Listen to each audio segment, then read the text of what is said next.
आ no भद्राः क्रतवो यन्तु विश्रुताः। श्रेष्ठ श्रेष्ठ हिंसा रहित ऊर्ध्वगामी कर्म शुभ आए निकट हम सबके दिशाओं से सभी। श्रेष्ठ हिंसा रहित शुभ अपराजेय ऊर्ध्वगामी कर्म आए निकट हम सबके दिशाओं से सभी। ये ऋषि गौतम हमारे इस मंडली में भी हैं। उन ऋषि गौतम की हमको विशेष प्रतीक्षा है। उनका ही मंत्र है विश्वदेवा सूक्त का, ऋग्वेद मंडल 1 का 89वां सूक्त। उनकी कुछ बातों पर हमको कहना था, लेकिन मैं चर्चा आरंभ किए देता हूँ। उनको कुछ टिप्पणियाँ थी गौतम की, तो उनको हमने सबके प्राय जवाब दिए हैं, और कुछ के लिए मैंने कहा था यहाँ चर्चा करूँगा। एक दो त्रुटियाँ थीं और मैंने उनको स्वीकार किया है कि हाँ, वो हमारे प्रमादवश हुई। जो तेन त्यक्तेन भुंजी था के लिए हम कह आया था कि चतुर्थी विभक्ति है, वो चतुर्थी नहीं तृतीया है। तस्मै तेभ्यम जो चतुर्थी में होना चाहिए था वो कह आया था। और एक और इस मंत्र के लिए कहीं हमको शायद श्लोक का चतुर्थार्थ ऐसा कुछ कहने में आया था, तो छंद कहना चाहिए था। दो बात उस पर हमने लिख दिया है, और उनसे मैंने उनका जो इतना अच्छा मार्गदर्शन है वो हमारे लिए कल्याणकारी है।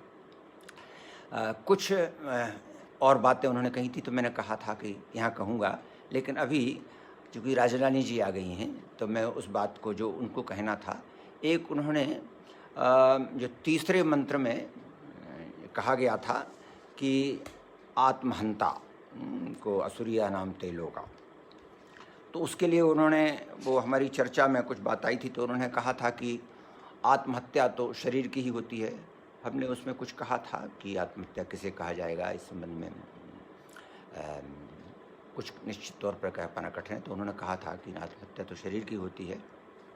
तो यहाँ राजरानी जी हमको वो दूसरे अध्याय का के उस श्लोक का स्मरण कराना है।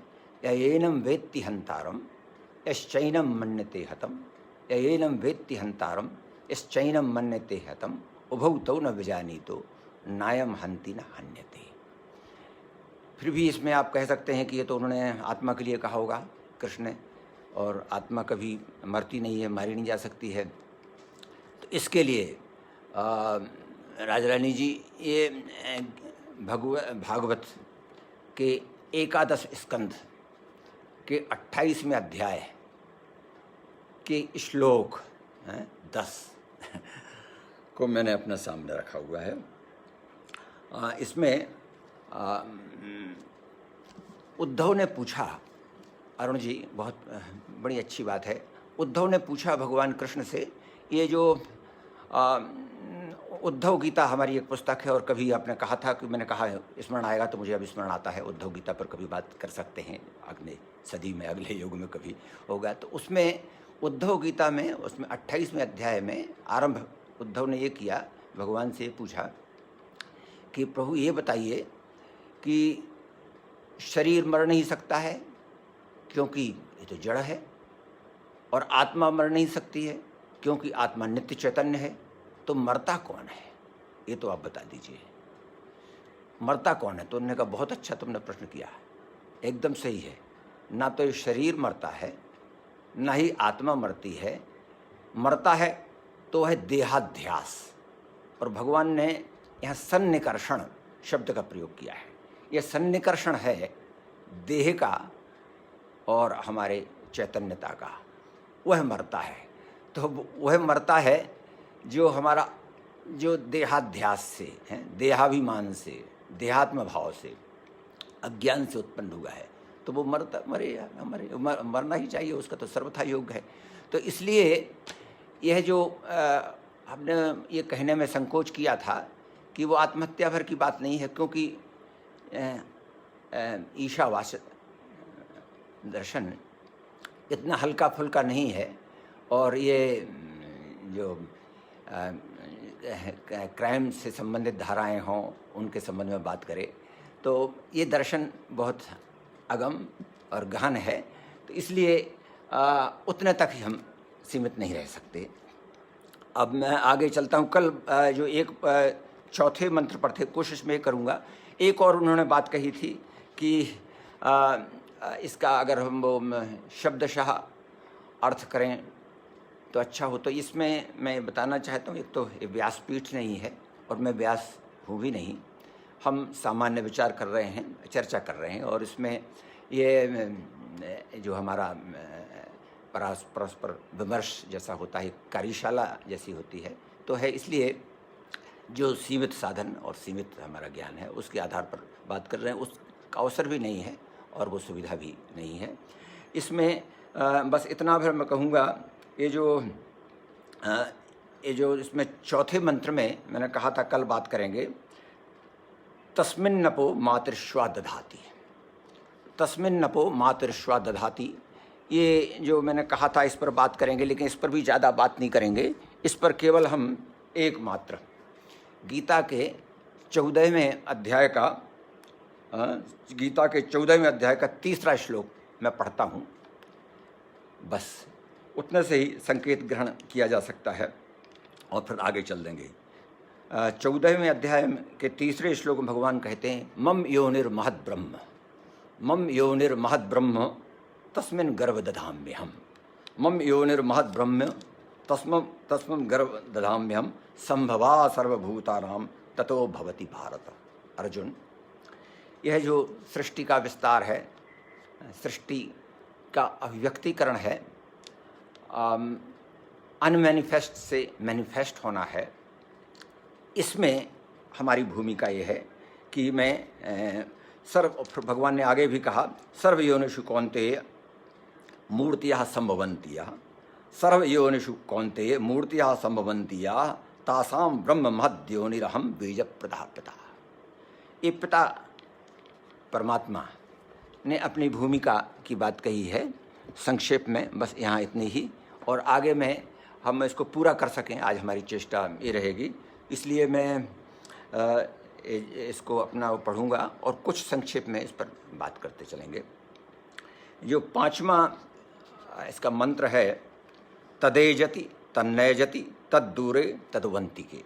5वां मंत्र ईशावास्योपनिषद का है, तदेजति तन्नयजति तद्दूरे तद्वन्तिके, तदंतरस्य सर्वस्य तदु सर्वस्यास्य बाह्यता। वह चला करता नहीं चलता। ये जो विरोधी और परस्पर इन कंट्रडिक्शंस कहने की हमारा शिल्प है, यही उसके कुछ निकट पहुंचाता है सत्य के। वह चला करता नहीं चलता, बहुत है दूर फिर भी पास है। वह चला करता नहीं चलता, बहुत है दूर फिर भी पास है, मध्य भीतर सभी के, बाहर यथावत है।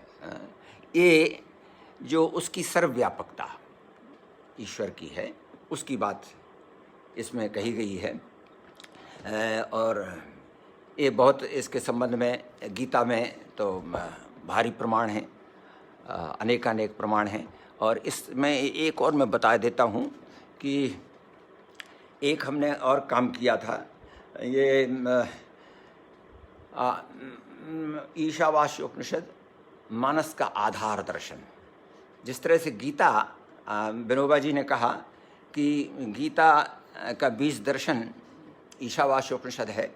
हमने इस पर काम किया है कुछ वर्षों से और वो छपता रहा जहाँ तहाँ। सभी मंत्रों पर हमको मानस का प्रमाण मिलेगा। तो इसके बारे जैसे जो इसी जो अभी हमने मंत्र पढ़ा, हाँ, इसके बारे में गीत इसका प्रमाण यदि हम रामचरितमानस का लेना चाहते हैं, तदेज जति तन्ने जति तद्दूरे तद्वंती के, अगुण अखंड अनंत अनादि। ये अगुण अखंड अनंत अनादि, जहीं चिंतहीं परमार्थवादी। तो वह जो है, जैसा कि गीता में भी कहा, निर्गुण होते हुए गुण भोक्तृत्व उसमें है। तो ये हमारा शिल्प है कहने का। ये अगला मंत्र इसमें फिर लेते हैं जो इसका छठवां मंत्र है, यस्तु सर्वाणि भूतानि आत्मन्येवानुपश्यति। यस्तु सर्वाणि भूतानि आत्मन्येवानुपश्यति सर्वभूतेषु चात्मानं ततो न विजुगुप्स्यते। यस्तु सर्वाणि भूतानि आत्मन्येवानुपश्यति सर्वभूतेषु चात्मानं ततो न विजुगुप्स्यते। इसके लिए हमको मानस का संकेत ले लेना है, जो कहा था, उमा जय रामचरण रथ विगत काम मद क्रोध। उमा जय रामचरण रथ विगत काम मद क्रोध, निज प्रभु मैं देखें जगत कहीं सन करें विरोध। हरदत्त जी आपको प्रणाम। आरंभ में ही आपका स्मरण में कर चुका हूँ, और वो टिप्पणियाँ भी आप कृपया देख लीजिएगा, कुछ किए हैं। और आपका ही मंत्र है, मैंने मंडल 1 के 89वें सूक्त का पहला मंत्र, गौतम के दृष्टा ऋषि हैं, उसको पढ़ा मैंने। ये तो इसमें जो छठवें मंत्र पर हमारा काव्यानुवाद बनता है, सभी भूतों प्राणियों को स्वयं में, सभी भूतों प्राणियों को स्वयं में, स्वयं को जो सभी भूतों प्राणियों में, सभी भूतों प्राणियों को स्वयं में, स्वयं को जो सभी भूतों प्राणियों में देखता हो, देखता वह घृणा किससे करेगा। जो शंकर भगवान ने समझाया था, उमा जय रामचरण रथ विगत काम मद क्रोध, निज प्रभु देखें जगत कहीं सन करी विरोध। कुछ आगे मैं थोड़ा ठहर गए, इसलिए यहाँ अभी शीघ्रता कर रहे हैं। और 7वां जो इसका मंत्र है वह कहता है, यस्मिन् सर्वाणि भूतानि आत्मैवाभूत विजानता। यस्मिन् सर्वाणि भूतानि आत्मैवाभूत विजानतः तत्र को मोह का शोक एकत्वम अनुपश्यतः। तत्र को मोह का शोक एकत्वम अनुपश्यतः। मोह अथवा शोक उसको क्यों कहाँ, एक को सब में रहा जो देख। इसके बारे में ये हमारे रामचरितमानस का जो प्रमाण है, वही जो कल बात हुई थी, सो अनन्य जाके यस मति न टरै हनुमंत, मैं सेवक सचराचर रूप स्वामी भगवंत। जड़ चेतन जग जीव जत सकल राम मैं जाने, वंदऊ सबके पद कमल सदा जोर जुग पाने। एक और अरुण जी अपने इस मंच को हम बात कहना चाहते हैं, जहाँ रामायण के राम या गीता के रामायण तुलसी के राम आते हैं, वो राम ही वहाँ परम ब्रह्म हैं, परम सत्ता हैं। और कृष्ण के मैं, कृष्ण का मैं और तुलसी के राम, वही परम ब्रह्म हैं जो हमारे अद्वैत का परम तत्व है। और उसमें जब वो माया जुड़ जाती है तो वह ईश्वर हो गया। जब पंच तत्व, जब उसमें पंच तत्व आ गए तो वह संसार हो गया, प्रकृति हो गया। और जब उसमें पंचकोश हुए तो वह जीव हो गया। तो ये उसमें ही उपाधियाँ जो है, जो परम तत्व की उपाधियाँ जब उसे दे दी जाती हैं, तब वह ये नाना रूप ले लेता है। इसीलिए जो उस पर आरण्य कांड में लक्ष्मण जी को जो भगवान ने बहुत अच्छा समझाया, जब उन्होंने ईश्वर जीव का भेद भी आप बताइए मुझे, माया भी बताइए, तो उन्होंने बहुत सुंदर बड़ा अंतर उन्होंने कहा, माया ही आप न ब्रह्म कहो जानी कहिए सो जीव। जो माया को नहीं जानता, अपने आप को नहीं जानता, ब्रह्म को नहीं जानता है, नहीं इसमें जो इतना ज़्यादा उसमें देहाध्यास भी है, जीवाध्यास भी है, और अज्ञान से इतना उसका आइडेंटिफिकेशन हो गया है। माया ही आप न ब्रह्म कहो जान कहिए सो जीव, बंध मोक्ष प्रद सर्व पर। माया प्रेरक और जो परे है वह ईश्वर है। बहुत उसमें अंतर उन्होंने कहा वो नहीं है। अब एक बहुत अच्छे उस मंत्र पर आ रहे हैं जिस पर हमको थोड़ा ठहरना है, और जिसमें हमारा जो अरुण जी आपका ये मंच है ना, इसके लिए एक प्रमाण पत्र दिया जा रहा है, कबीर मनीषी परिभू स्वयंभू। यही इस मंत्र में 8वें मंत्र में आता है। और बहुत से व्याख्याकार तो इस 8वें मंत्र को, ईशावास के 8वें मंत्र को तो इसकी चाबी ही बताते हैं। ये कहते हैं कि इससे ही कुंजी खुलती है, बीच में जा कर के, यहाँ जा कर के हमको फिर आगे पीछे समझ पाएंगे, क्योंकि आगे जो त्रिक आने वाले हैं विद्या और अविद्या के, संभूति और असंभूति के, उनमें बुद्धि चकराती है। तो ये बड़े ध्यान से इसको सुनिए। इसमें और हैं हमारे पास कई भाष्य हैं, लेकिन अब वो सब उतने पर बात नहीं कर पाएंगे हैं। और इसमें जो 8वां जो मंत्र है इसका, सपर्यगाद शुक्रम, सपर्यगाद शुक्रम अकाय अव्रणम अस्नावरम शुद्धम अपाप विद्धम। सपर्यगाद शुक्रम अकायम अव्रणम अस्नावरम शुद्धम अपाप विद्धम कविर्मनीषी परिभू स्वयंभू, कविर्मनीषी परिभू स्वयंभूर याथा तथितो अर्थान विदधान शाश्वतीभ्या समाभ्या। सपर्यगाद शुक्रम अकाय अव्रणम अस्नावरम शुद्धम अपाप विद्धम कविर्मनीषी परिभू स्वयंभू याथा तथितो अर्थान विदधान शाश्वतीभ्या समाभ्या। इसका हिंदी हमने इस तरह से चेष्टा की है। सब जगह है धवल वह अशरीर, ये सब जगह है धवल वह अशरीर, अक्षत शिराओं धमनियों से शून्य। सब जगह है धवल वह अशरीर, अक्षत शिराओं धमनियों से शून्य, वह निष्पाप निर्मल। सब जगह है धवल वह अशरीर, अक्षत शिराओं धमनियों से शून्य, वह निष्पाप निर्मल मनीषी कवि, श्रेष्ठतम सबसे, स्वयं ही उत्पन्न सब कुछ जो जहाँ जैसा बनाया है उसी ने, सदा से सदा के लिए आगे। आदि शंकर ने कहा इसमें जो ऊपर तो वो कहते हैं, यहाँ ऊपर तो नपुंसक में जो उनको कहा तो उसके लिए तत् कहा है, और यहाँ सा कह दिया उन्होंने, तो और यहाँ पर उसको पुल्लिंग में कह दिया। तो फिर वो कहते हैं नहीं इसको भी वो कर लें बीच में, क्योंकि फिर आ जाता है। तो ये जो अधिकारी हैं वो इन पर नाना प्रकार से विचार करते हैं और उनकी क्षमता भी है।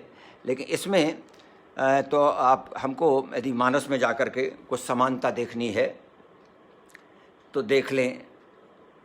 शांतम शाश्वतम प्रमेयमनघम, शांतम शाश्वतम प्रमेयमनघम निर्वाण शांति प्रदम। सुंदरकांड के जो आरंभ में तुलसीदास जी प्रार्थना करते हैं, शांतम शाश्वतम प्रमेयमनघम निर्वाण शांति प्रदम ब्रह्मा शंभु फणीन्द्र सेव्य मनीषम वेदांत वेद्यम विभुम रामाख्यम जगदीश्वरम स्वर्गुरम माया मनुष्यम हरिम वंदेहम करुणाकरम रघुवरम भूपाल चूड़ामणि। ये जो आपने अरुण जी वो बीच में अद्वैत लिखा था, हमारे कहने में बार बार वेदांत ही आ रहा है। और क्योंकि उपनिषदों से वेदांत की हमारी ये वेदांत दर्शन यहीं से इसकी प्रतिष्ठा हुई है। और इसमें आप देखें राजरानी जी बैठी हुई हैं, ये जो भागवत में पहला ही श्लोक है सत्यम परम धीमहि। ये सत्यम परम धीमहि से आरंभ होता है और सत्यम परम धीमहि में ही 12वें स्कंद के 13वें अध्याय के ये श्लोक 19वें में इसी में समाप्त होता है। सत्यम परम धीमहि, सत्य का अनुसंधान। और सत्य का अनुसंधान क्या है? वो जो जन्माद्यस्यतः जो आपके अद्वैत दर्शन का जो ग्रंथ है ब्रह्मसूत्र है, उसका जो दूसरा सूत्र है अथा तो ब्रह्म जिज्ञासा जन्माद्यस्यतः, वहाँ से आरंभ करते हैं भगवान वेदव्यास। और उतना सब कह के सत्य वही है, उनकी स्थापना वही है और वही सत्य उनको प्राप्त होता है जाके उस 19वें श्लोक में भागवत के योगींद्राय तदात्मनाथ भगवदराताय कारुण्यवत तत्शुद्धम विमलम विशोकममृतम सत्यम परम धीमहि। और ये सत्य है भगवान कृष्ण, ये गर्भ स्तुति में भी बड़े विस्तार से देखा जाता है भगवान की जो हुई है। तो ये जो इन्होंने विस्तार दिया, ये कहा गया है कि पुराणों में इनमें उपब्रह्मण हुआ है, वेद के ज्ञान, वेद का विस्तार करते उपब्रह्मण हुआ है, विस्तार हुआ है इनकी।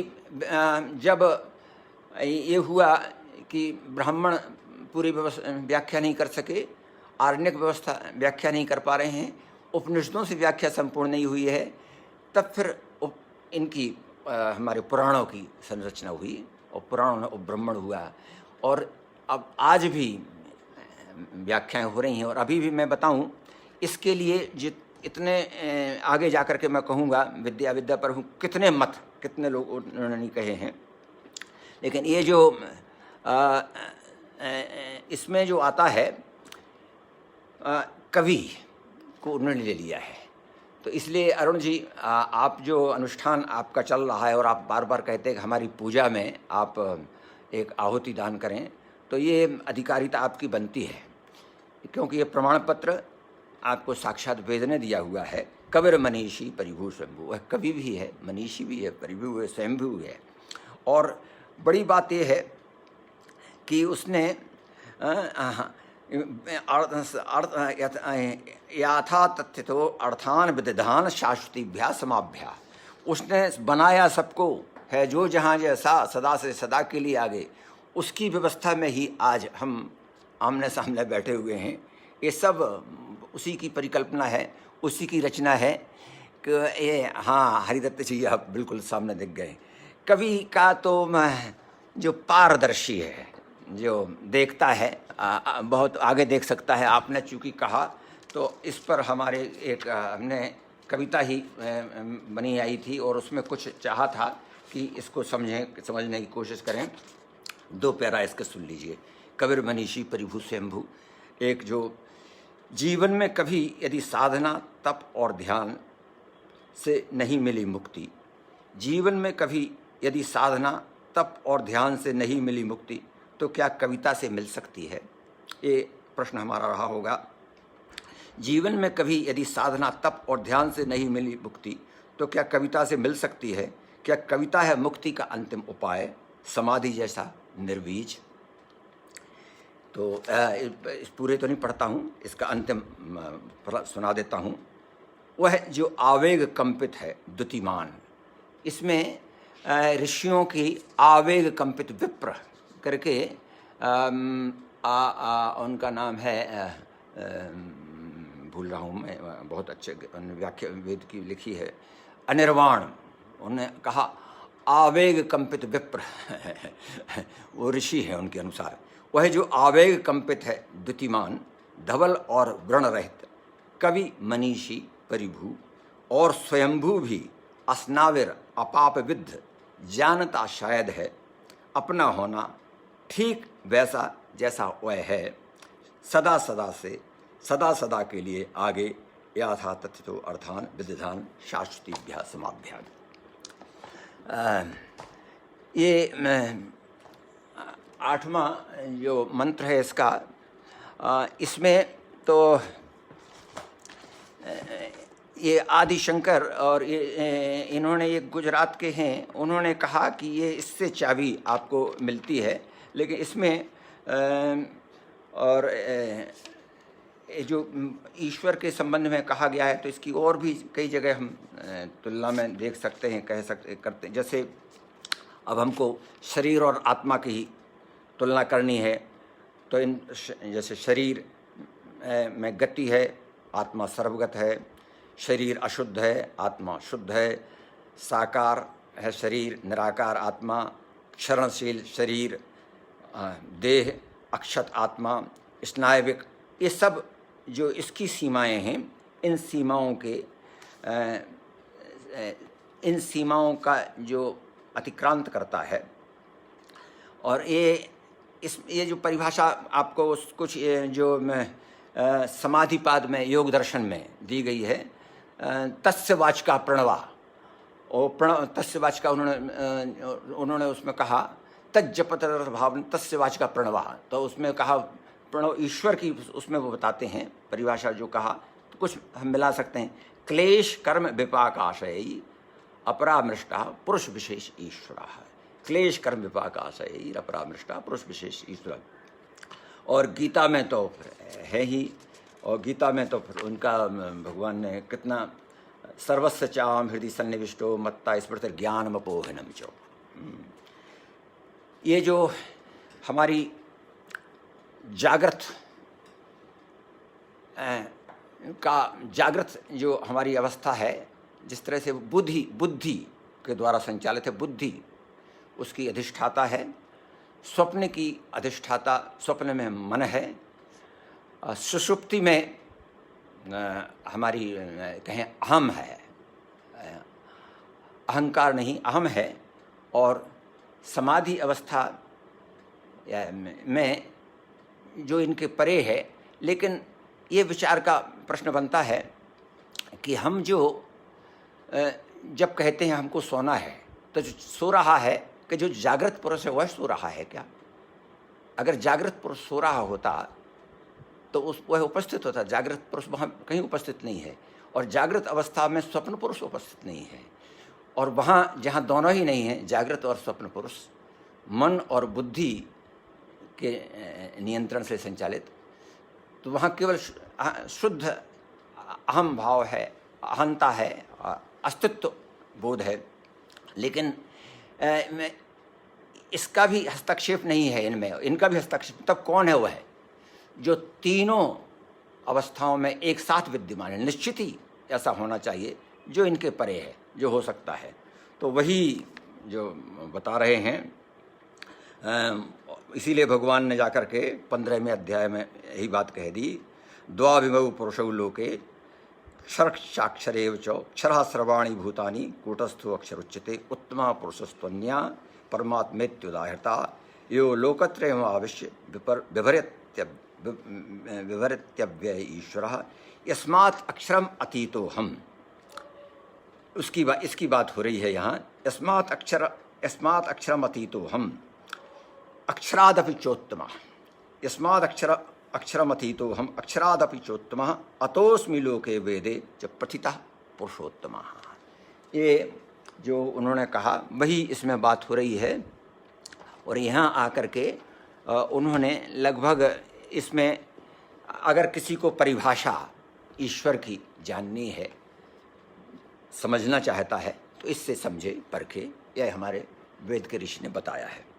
अब हम 9वें मंत्र पर चलते हैं। ये बता दें, ये इनमें क्रम बदल जाता है।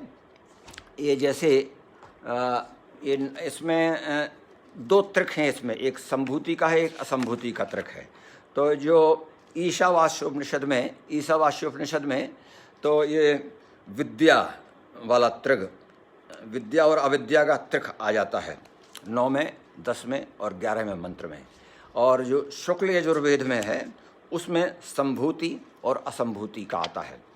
और इसका फिर गौतम जी हमसे अर्थ ना पूछें कहीं क्या अर्थ होता है संभूति असंभूति का। और क्योंकि इसमें हम जो 10-20 उदाहरण देने के लिए असंभव हुआ देंगे, तो वो सभी कह रहे हैं कि ये है, तो उनको किसी के साथ चलना पड़ेगा हमको, हमारी अपनी कोई सामर्थ्य नहीं बनती है। तो ये जो 9वां मंत्र है, ये वैसे पढ़ने में बहुत अच्छा लगेगा। अंधम तमः प्रविशन्ति ये अविद्याम उपासते, उधर भी आई थी, अंधम तमः प्रविशन्ति ये अविद्याम उपासते। जो अविद्या के उपासक हैं वे अंधतम में बिल्कुल प्रवेश करने के लिए तत्पर बैठे हुए हैं, तैयार बैठे हैं। और उसके पहले भी आ गया, अंधतम पहले भी आ चुका है। अंधम तमः प्रविशन्ति ये विद्याम उपासते ततो भूयिवते तमः यऊ विद्यायामृतः। बस ये चकरा देने वाली बात यहाँ आ जाती है।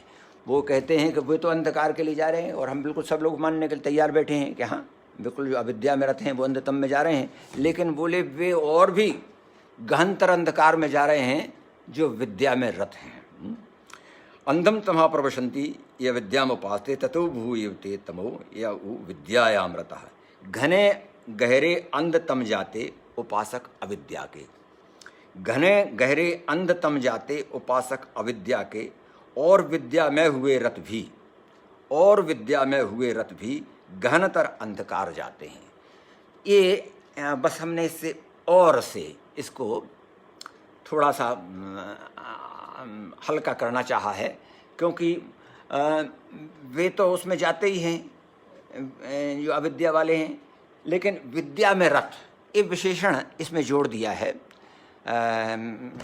वेद के ऋषि ने, रत, विद्या में रत होने का। तो विद्या में रत होने से उनको ये परेशानी उत्पन्न हो जाती है।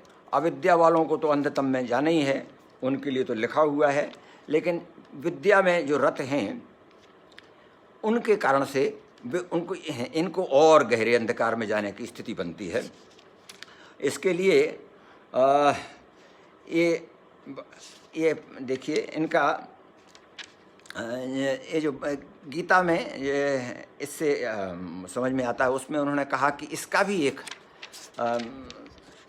3 गुण होते हैं, लेकिन इसकी भी सत्वगुण भी बांधता है, सत्वगुण में भी बंधते हैं। तो वो जो विद्या वाले हैं सत्वगुण में जो स्थिति, वो यदि ये मान लें कि हम इसमें हमको वो अंधकार में नहीं जाने की स्थिति बनती है, तो बस यही उनकी खामी आ जाती है। इसको अपने कई तरह से, अब वो विद्या को रामचरितमानस में भी जा कर के बड़े देखा जा सकता है। गो गोचर जहीं लग मन जाई, सो सब माया जाने हो भाई, तहीं कर भेद सुनो तुम दो, विद्या अपर अविद्या दो। एक दुष्ट अतिशय दुख रूपा, जा बस जीव पराभव कूपा। एक रचे जग जुग गुण बस, जग गुण बस जाके, प्रभु प्रेरित नहीं निज बल ताके। ये विनोबा जी ने विद्या और अविद्या को पॉजिटिव, विद्या को पॉजिटिव और अविद्या को नेगेटिव ये कहा उन्होंने। आदि शंकर ने ये कहा कि अविद्या कर्मकांड की परिचायक है, जिसके कारण पितृलोक प्राप्त होता है। और इसमें हम उधर देखें कि गीता का ही उदाहरण लें, और इसकी कहते हैं जब दूसरे अध्याय में, या मिमाम पुष्पिताम वाचम प्रवदन्ति विपश्चिताः वेदवादरतः पार्थ नानस्तीतवादिना कामात्मनः कर्म फलप्रदाम क्रिया विशेष बहुलाम भोगेश्वरी गतिम प्रति भोगेश्वरी प्रसक्ताराम तयापहर्थ चेतसाम व्यवसायात्मा का बुद्धि समाधौ न विदित।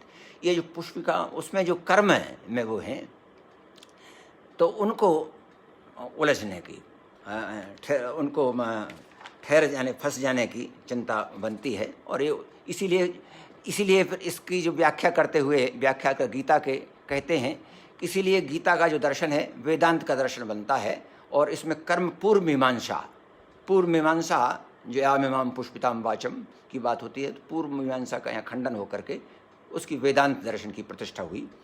तो ये इसमें अरविंदो ने तो इसको अविद्या को अनेकत्व और विद्या को एकत्व वाला कहा। और ये इसमें पीताम्बरा पीठ दतिया के बहुत बड़े हुए हैं स्वामी जी, तो उन्होंने अपनी टीका में कहा अविद्या कर्म मार्ग और विद्या ज्ञान मार्ग की परिचायक है। और देखिए वही बात आ जाती है, कर्म और ज्ञान के जो मार्ग हैं इनमें ये इसको समझने में आसान जाता है। तो हम इतने में इसको विद्या और अविद्या को थोड़ा सा समझ लें। बस बहुत है लंबा और आज पूरा भी करना है। इसके बाद फिर दूसरा जो मंत्र इसका आगे आता है, फिर इसी को विस्तार में त्रिक में 3 मंत्रों में विद्या और अविद्या की बात आई है। तो तीसरे मंत्र में वो कहते हैं अन्नेद बाहुर विद्या अन्यदाहुर विद्या इति सुष्टुम धीराणाम ए नस्तद विच चक्षिरे। अलग हैं परिणाम विद्या के अविद्या के, बिल्कुल समझ में आने वाली बात है। अलग हैं परिणाम विद्या के अविद्या के, सुनाया है हमने सुधीजन से, जिन्होंने जानकर इसको कहा था हित हमारे पूर्व में। इतना प्रमाण अभी जो कुछ मिल रहा था हमारे उससे हम संतुष्ट हो लें और 11वें मंत्र पर उसमें चलें। विद्याम चा विद्याम चो यस्तद वेदो भयम सह यस्तद वेदो भयम सह अविद्या मृत्युम तीर्थवा विद्या अमृतमश्नुते। यह नीति, यह सूक्त वाक्य हमको कई जगह देखने को मिल जाएगा। विद्या अमृतमश्नुते, ये इसी ईशावास्योपनिषद से या यजुर्वेद का लिया हुआ है। जानता विद्या अविद्या जो, जानता विद्या अविद्या जो स्वयं ही संपूर्ण, पार ले जाती अविद्या। जानता विद्या अविद्या जो, स्वयं ही संपूर्ण पार ले जाती अविद्या मृत्यु के उसको, और विद्या वहाँ पहुँचाती जहाँ अमृतत्व है। तो इस तरह से हम एकदम समझ में आ जाता है कि उधर जो लग रहा था, आरंभ में लग रहा था, उसका स्वरूप समझ करके कि ये तो कह रहे हैं और गहरे अंधकार में विद्यावान जा रहा है, तो ये ऐसा कैसे हो गया। तो उसमें जाके उन्होंने कहा कि नहीं, ये अविद्या एक सीढ़ी बनती है और वो वहाँ पहुँचाती है जहाँ पर हमारा जो गंतव्य है और जहाँ पर अमृतत्व है। ये इसमें 12वें मंत्र में हुआ। आगे कहीं ठहरने के लिए हम थोड़ा सा और शीघ्रता कर रहे हैं, है कुछ आगे विचार के लिए। ये फिर अब आता है संभूति और असंभूति की। 12वें मंत्र से संभूति असंभूति की बात आती है। पहले अंधम तमः प्रवशंति, वो छंद रचना बिल्कुल वैसी ही है जैसी पहले उसकी विद्या वाले त्रिक की थी। अंधम तमः प्रवशंति ए असंभूतिम उपासते, जो अंधम तमः प्रवशंति ए असंभूतिम उपासते ततो भूयिवते तमः या उ संभूत्याम व्रता। घने गहरे अंध तम जाते सदा संसार में जो हैं, घने गहरे अंध तम जाते सदा संसार में जो हैं, किंतु गहरे और गहरे अंध में पहुँचे अप्रकट में जो सदा ही रथ। ये इसको प्रकट और अप्रकट कहा, तो ये जो व्यक्त और अव्यक्त जो है सृष्टि, जैसे हम उसमें सब और जो दर्शन और पढ़ते हैं हम शास्त्रों उनको, तो उसमें सब कुछ अव्यक्त था। नास्ति सूक्त में हमने वही पढ़ा, और इसमें भी जो प्रारंभ में तस्मिन अपो जो बात कर रहे थे, अव्यक्त से व्यक्तीकरण में की स्थिति बताई हुई है। और इसमें जो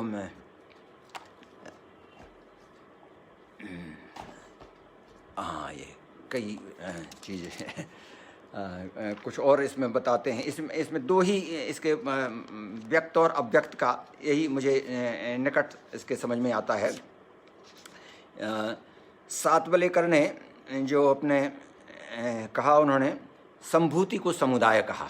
सातवलेकर के सभी वेद के सारे भाष्य हमारे पास हैं, और इनको ही हमने अपना 30 वर्ष पहले जो कहा, तो स्थापना वेदों की स्थापना पूजा अनुष्ठान के साथ की थी। तो इसमें सातवलेकर जी ने कहा कि संभूति समुदाय संगठन तथा असंभूति को अनेकत्व। तो उसमें असंगठन का परिचय उन्होंने बताया है। आदि शंकराचार्य जी ने जो संभूति को असंभूति ही माना है, तथा उनके अनुसार छंद की आवश्यकता के अनुसार यहाँ आ का लोप हो गया है। अब वो आदिशंकर ही कह सकते हैं, किंतु अधिकांश विद्वान आदिशंकर की इस मान्यता से सहमत नहीं है, क्योंकि संभूति के विपरीतार्थ के रूप में इस मंत्र में ऋषि ने विनाश शब्द का भी प्रयोग किया है। यजुर्वेद में विनाश शब्द आता है, जो कि असंभूति के पर्याय के रूप में ही संदर्भगत सार्थकता रखता है। और विनोबा ने असंभूति का आशय निरोध तथा संभूति का आशय विकास से लिया है, ऐसे कहा। और एक ओशो ने भी, सुन लीजिए, ईशावास्य उपनिषद में ओशो महाराज ने भी कहा, ब्रह्म का जो है प्रकट रूप है, कार्य रूप है, जहाँ उसके कारण रूप की भी झलक मिलती है, उसकी उपासना, उसके निकट होने के भी अपने परिणाम हैं, अपने फल हैं। वे सुखद होंगे, कहना चाहिए वे फल स्वर्ग जैसे होंगे। वे बड़े शांतिदायी भी होंगे, वे बड़े प्रीतिकर होंगे, लेकिन वे मुक्तिदायी नहीं होंगे। इसी प्रसंग में ओशो कहना है, सुख कितना ही लंबा हो, अंत आ जाएगा, और जहाँ अंत आ जाएगा वहीं नरक शुरू हो जाएगा। क्षीणे पुण्य मर्त्यलोके विशंति। और जहाँ अंत होगा वहीं नरक शुरू हो जाएगा। मोक्ष शुरू होता है, अंत नहीं। स्वर्ग शुरू होता है, अंत होता है। नरक शुरू नहीं होता, सिर्फ अंत होता है। ये इस तरह से विद्वानों ने संभूति और असंभूति की बात की है। और बाद में जो इसके बाद के जो मंत्र हैं, तो स्टेजेज इसमें भी वही बताई हैं जो विद्या और अविद्या में बताई गई थी। तो अन्येद्बाहु संभवाद अन्यादाहुर असंभवात इति शुश्रुम धीराणाम। अन्येद्बाहु संभवाद अन्यदाहुर असंभवात इति शुश्रुम धीराणाम ए नस्तद विचक्षिरे। अलग हैं परिणाम संभव के असंभव के, प्रकट के और अप्रकट के। अलग हैं परिणाम संभव के असंभव के, सुनाया है हमने सुधी जन से जिन्होंने हमारे हित इसे जाना कहा था। और फिर जो 14वां इसका मंत्र आता है, 14वें मंत्र में वही उन्होंने अमृतमश्नुते की बात कही है। संभूतिम च विनाशम च यस्तद वेदोभ्यम सह, संभूतिम च विनाशम च यस्तद वेदोभ्यम सह, विनाशेन मृत्युम तीर्त्वा संभूत्या अमृतमश्नुते। संभूतिम च विनाशम च यस्तद वेदोभ्यम सह, विनाशेन मृत्युम तीर्त्वा संभूत्या अमृतमश्नुते। इसका ये पढ़ा इसका हमने ईशावास्य उपनिषद का। और यजुर्वेद में जो आता है, यजुर्वेद की टेक्स्ट में इसमें इस तरह से कहा है उन्होंने, संभूतिम च विनाशम च यस्तद वेदो भयम से, विनाशेन मृत्युम तीर्त्वा संभूत्या अमृतमश्नुते। इसमें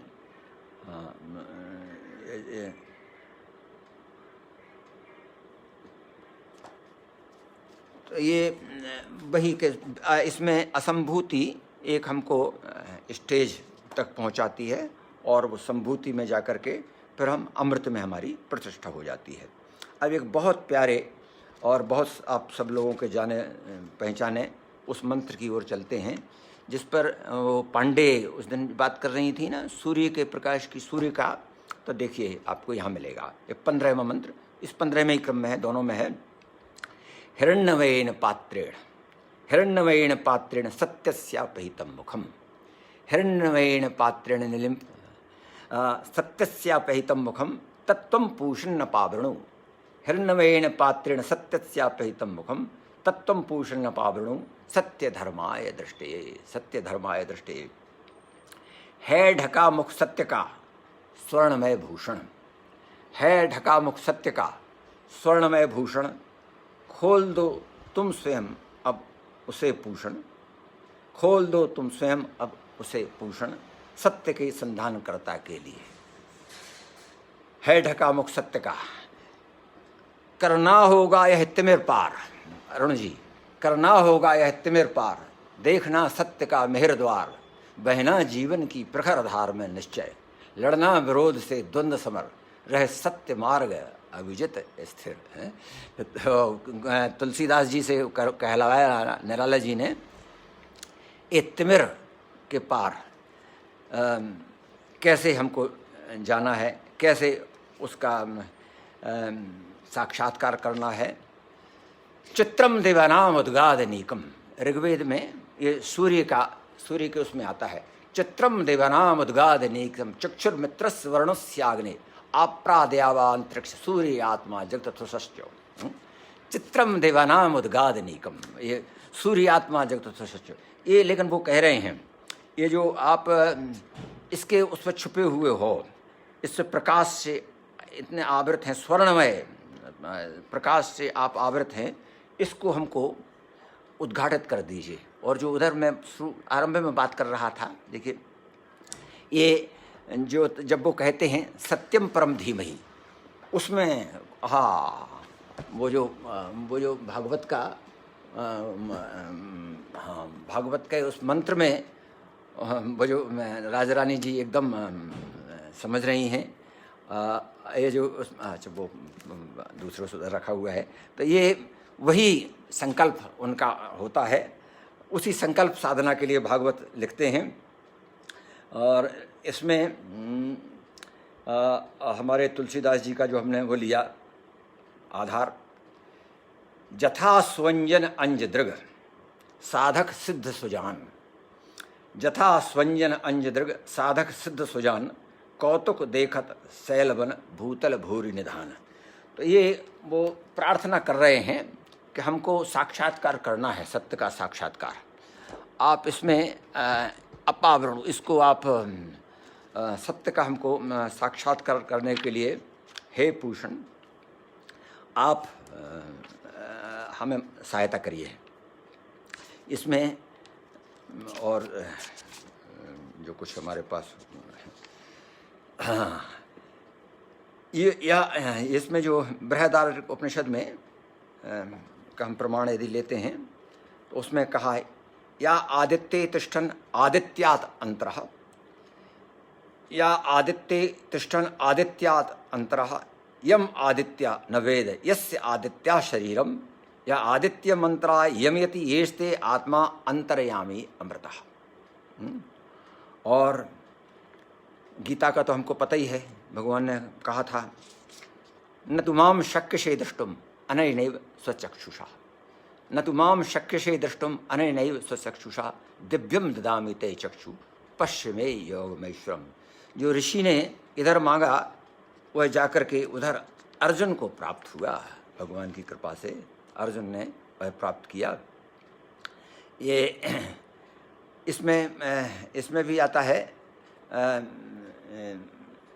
महाभारत में भी यक्षधृष्ट संवाद जब होता है उसमें भी ब्रह्मादित्य मुन्नयति देवास्तस्यान्यतिश्चरः धर्मश्चास्तम नयति च सत्ये प्रतिष्ठित।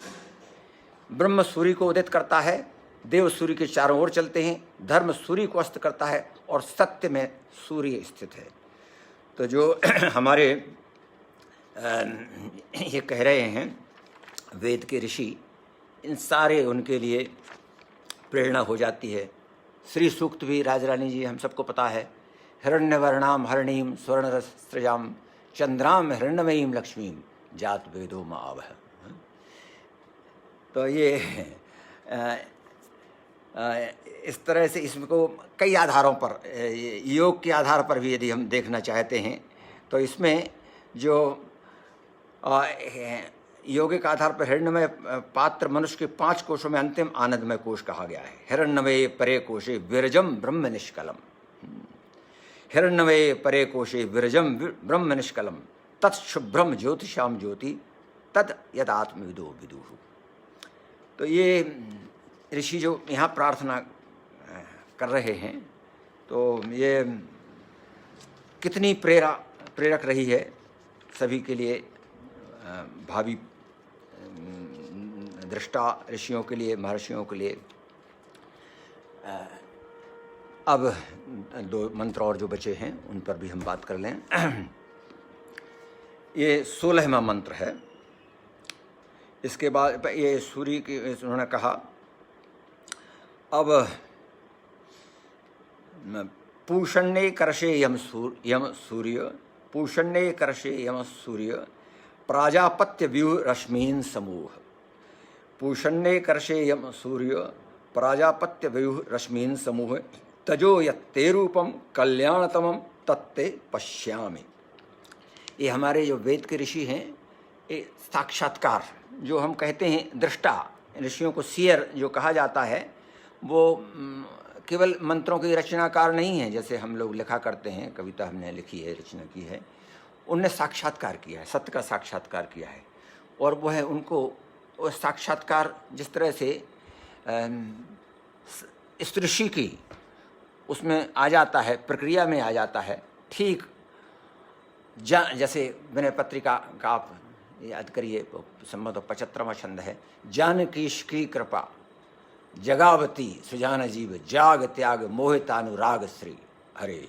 जानकीश की कृपा जगावती सुजान जीव जाग त्याग, वो जो और सकल मंगलाचरे, वो पूरी एक ऐसी क्रिया, ऐसी स्थिति, प्रोसेस उत्पन्न कर देती है जैसे ब्रह्म का साक्षात्कार हो रहा हो।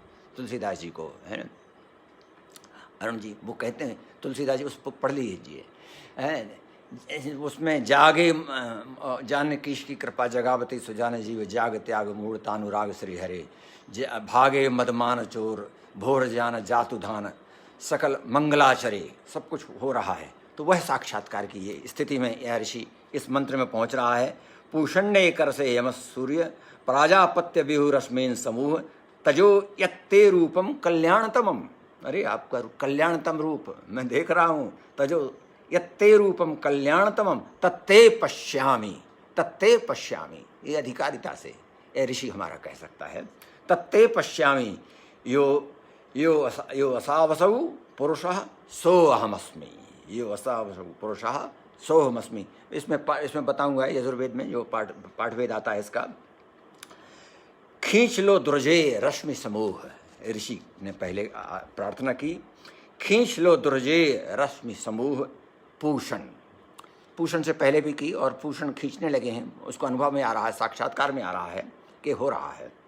खींच लो दुर्जे रश्मि समूह पूषण, यम सूर्य एकाकी प्रजापति, सूर्य एकाकी प्रजापति, देख मैं जिससे सकूं कल्याणमय उस पुरुष को जो स्वयं, जो मैं स्वयं हूँ। देख मैं जिससे सकूं कल्याणमय उस पुरुष को जो मैं स्वयं हूँ। यह कह रहा है आत्म साक्षात्कार, हमको स्वयं का साक्षात्कार कर रहे हैं, बाहर कहीं जाने का ही नहीं है, बाहर कहीं नहीं। इतनी सब जो तैयारी हुई, इतनी सब अधोसंरचना हुई, ये सब केवल कहीं दूर जाने के लिए नहीं हुई है, कहीं दूर जाने के। इसमें जो इस मंत्र आता है, इसमें मंत्र थोड़ा सा बदला हुआ था ये, और ये यजुर्वेद में इसमें ईशावास्योपनिषद में आकर के इसमें एक तो 15वां मंत्र जो यजुर्वेद का है, वायुरणल अमृत मथेदम भस्मांतम शरीरम, वायुरणल अमृत मथेदम भस्मांतम शरीरम, ओम कृतो स्मर क्लेबे स्मर कृतम स्मर, वायुरणल अमृत मथेदम भस्मांतम शरीरम, ओम कृतो स्मर क्लेबे स्मर कृतम स्मर।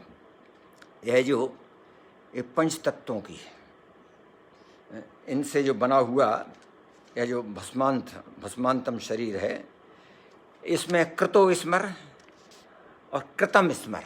अब इसको कई तरह से व्याख्या करते हैं कि हमको कृताकृत जो है हमारे जो और जो करने योग्य था जो नहीं किया, और हमको जो जिसमें वो जो उसमें उन्होंने कहा ना जा कर के प्रयाण काले, 8वें अध्याय में जो अर्जुन ने प्रश्न किए कि प्रयाण काल में फिर क्या उसकी स्थिति होती है, तो उसको क्या करना चाहिए। तो उसमें गीता के अध्याय में गीता में उन्होंने बताया कि किस तरह से देह त्याग करना चाहिए और किस तरह से साक्षात्कार होता है। तो ये साक्षात्कार की बात यहाँ ऋषि ने इसमें कही है। इसके बाद इसमें अग्नि नय, इसमें जो 16वां मंत्र है इसका, और इसमें जैसा कि हमने पहले कहा था यजुर्वेद में केवल 17वें मंत्र हैं, ये दोनों मैं पढ़े देता हूँ, फिर अपने ईशावास्य पर आ जाएंगे। इसमें 16वें मंत्र में है अग्नि नय सुपथा राये अस्मान विश्वानि देव वयुनानि विद्वान। अग्नि हमको आप ले चलो, अग्नि ऊपर ही जाती है, तो इसलिए अग्नि से प्रार्थना हुई। हमारा जो यज्ञ है, आहुतियाँ हैं, सोम की आहुतियाँ, वो सब यही विधान यहाँ से प्राप्त होता है। अग्ने नय सुपथा राये अस्मान विश्वानि देव वयुनानि विद्वान, विश्वानि देव वयुनानि विद्वान, योध्यस्म मज्जुरणान मेनो भूयिष्ठाम ते नम उक्तिम विधेम। ये और इसमें अब इसमें आ जाते हैं ईशावास्योपनिषद में। तो इसमें ले चलो सन्मार्ग पर ऊपर, अग्निनय, इसके लिए ले, इसमें 18वां मंत्र है, अंतिम मंत्र है इसका ईशावास्योपनिषद का। और इसके पहले 17वें मंत्र का हम काव्यानुवाद अभी रह गया। ओम वायुरणल अमृत मथेदम भस्मांतम शरीरम, ओम कृतो स्मर कृतम स्मर कृतो स्मर कृतम स्मर। होम विसर्जित प्राण उस चैतन्य में, होम विसर्जित प्राण उस चैतन्य में देह भस्मीभूत हो जाए। स्मरण करता सभी कृतकार्य, स्मरण कर करता, स्मरण कर करता सभी कृतकारी, स्मरण कर करता सभी कृतकारी। अग्निनय सुपथा राये अस्मान विश्वानि देव वयुनानि विद्वान। ले चलो सन्मार्ग पर ऊपर तुम हमें हे अग्नि, ले चलो सन्मार्ग पर ऊपर तुम हमें हे अग्नि। है तुम्हें सब ज्ञात, है तुम्हें सब ज्ञात सब विज्ञात, कुटिल कर्मों को करो अब भस्म। है तुम्हें सब ज्ञात सब विज्ञात कुटिल कर्मों को करो अब भस्म, अर्चना बंधन तुम्हारा हम कर रहे हैं नित्य बारंबार। भूयिष्ठाम, आपको बार बार हम वंदना कर रहे हैं, नम उक्तिम विधेम।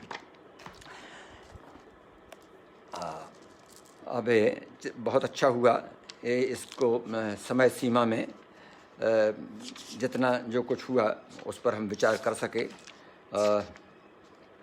ये जो नमस्कार इन्होंने कहा, इनके लिए ये नमस्कार कितना महत्वपूर्ण है।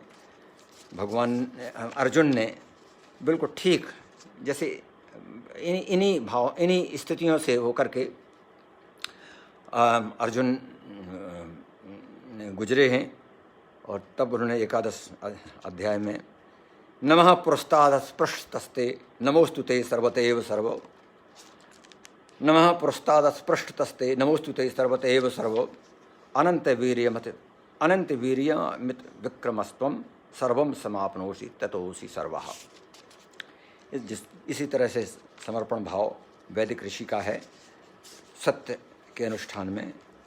ये संक्षेप में जो कुछ हमको समझ में आया तो मैंने कहा, और इस में एक और हमको याद आता है, एक और प्रसंग को आप मानस में भी हम लोग बात कर रहे हैं, जा रहे हैं। तो ये अग्नि का साक्षात्कार वहाँ भी देख लीजिए। अग्नि ने लक्ष्मण हो धर्म के नेगी, आहा, ये बड़ी सुंदर भी कहीं चर्चा हो रही थी। तो ये किसी ने कहा कि ये राम ने परीक्षा क्यों ली सीता की, ये तो उन्होंने कहा बहुत से ऐसे हमारे कार्य होते हैं कि जो स्वयं तत्पर होते हैं। सीता जी ये समझिए स्वयं तत्पर थीं, और सीता जी की ही इच्छा और सामान्य जो उस परंपरा थी उसके अनुरूप वह हुआ था। तब वो कह रही हैं सीता जी इसीलिए, लक्ष्मण हो धर्म के नेगी, पावक प्रकट करो तुम वेगी, श्रीखंड संपावक प्रिय प्रवेश कियो सुमिर प्रभु मैथिली। श्रीखंड संपावक प्रवेश कियो सुमिर प्रभु मैथिली। ये सभी जैसी स्थितियों का साक्षात्कार हमारे वेद के ऋषि करते रहे हैं, और उन्होंने यह हमें अपूर्व दर्शन दिया। इसकी संक्षेप में आज इस चर्चा का अवसर आया आप सबके सामने, हमको बहुत अच्छा लगा। अरुण जी, आपने, राजा रानी जी, एकदम आप सामने हैं, बहुत आनंद आया। आप सबको बारंबार प्रणाम, बारंबार नमस्कार। आपने सुना, हमें प्रोत्साहित किया, इस योग्य बनाया कि मैं कुछ कह सकूं। हरि ओम, हरि ओम, हरि ओम।